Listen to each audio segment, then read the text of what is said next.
अगर आप बेरोजगार हैं, अगर आप नौकरी की तलाश में हैं, नौकरी मांग रहे हैं या केवल अपने हक के लिए सड़क पर उतरे हैं तो बधाई हो, क्योंकि अब इस देश की व्यवस्था के नज़र में आपका नाम बदल चुका है। दरअसल अब नए नामकरण के तहत आप युवा नहीं बल्कि आप कॉकरोच हैं, आप तिलचट्टे हैं, जी हाँ आप कीड़े मकोड़े हैं। ऐसे में अब जरा आप सोचिए, गौर कीजिए कि ये कितनी शर्मनाक और घटिया बात है, क्योंकि जिन बच्चों को देश का भविष्य होना चाहिए था आज उन्हें अब बंद कमरों में बैठे कुछ अवांछनीय तत्वों के द्वारा अवांछित टैग दिए जा रहे हैं, उन्हें कॉकरोच बोला जा रहा। जी हाँ, अगर सच देखना है तो देखिए उन मंत्रियों और सोशल मीडिया के उन दलालों को जिनके खुद के बच्चे विदेशों की आलीशान यूनिवर्सिटी में बैठकर ऐश कर रहे हैं, पढ़ाई कर रहे हैं। लेकिन अफसोस हमारे देश के करोड़ों बच्चों के भविष्य के साथ हर रोज, हर स्कूल, हर कॉलेज, हर यूनिवर्सिटी और हर परीक्षा में सरेआम जुआ खेला जा रहा है, उनके भविष्य के साथ खिलवाड़ किया जा रहा। ऐसे में हमें यह कहने में कोई गुरेज नहीं है कि आज देश में शिक्षा व्यवस्था पूरी तरह ध्वस्त है, अस्पतालों में मरीजों का दम टूट रहा है, थानों में कोई सुनवाई नहीं है और अदालतों में तारीख पर तारीख का खेल जारी है।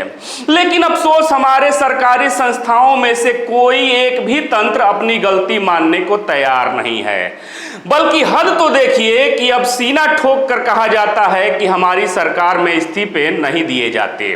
ऐसे में अब गौर से सुनिए, अगर आपको कॉकरोच ही बोलना है तो इन करोड़ों बेरोजगार युवाओं को कॉकरोच मत बोलिए, जो पहले से ही सरकारी तंत्र की नाकामी से आहत हैं और सोशल मीडिया के भीड़ तंत्र का शिकार हैं।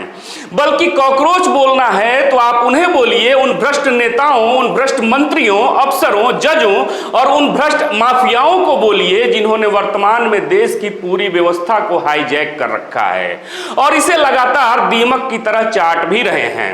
ऐसा इसलिए क्योंकि मजाक में भी कही गई ये घटिया बातें निश्चय ही किसी मासूम का हौसला तोड़ देती हैं।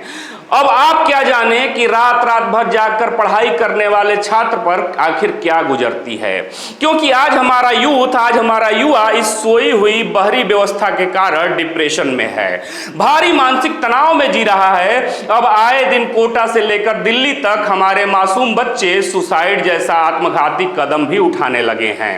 अर्थात अब यूं कहें तो ऐसे नाजुक समय में उन्हें आपके तानों की नहीं, कॉकरोच बोलने की नहीं, बल्कि आपके साथ की, संतावना की और ताकत की जरूरत है। दरअसल यह देश किसी नेता या किसी अधिकारी या किसी जज की प्राइवेट प्रॉपर्टी या जागीर नहीं है, बल्कि इस देश का असली विरासत, असली धरोहर है हमारा यूथ, हमारे युवा। ऐसे में अगर सरकार या कोई भी सरकारी तंत्र गलत करेगा तो हम सवाल उठाएंगे, लड़ेंगे और युवाओं के मान सम्मान के लिए हर हद पार कर जाएंगे। अब बस कीजिए, जाने अनजाने में हमारे देश के युवाओं को नीचा दिखाना, कॉकरोच बोलना अब बंद करना होगा और युवाओं को भी सोशल मीडिया के इस भीड़ तंत्र से बचना होगा जिसमें भ्रामक तथ्यों को परोसा जाता है। खैर, अब इस पर आपकी क्या प्रतिक्रिया है, कमेंट बॉक्स में जवाब जरूर दीजिएगा। फिर से मिलेंगे एक नए वीडियो में, तब तक देखते रहें खबरों खिलाड़ी। जय हिंद, जय भारत।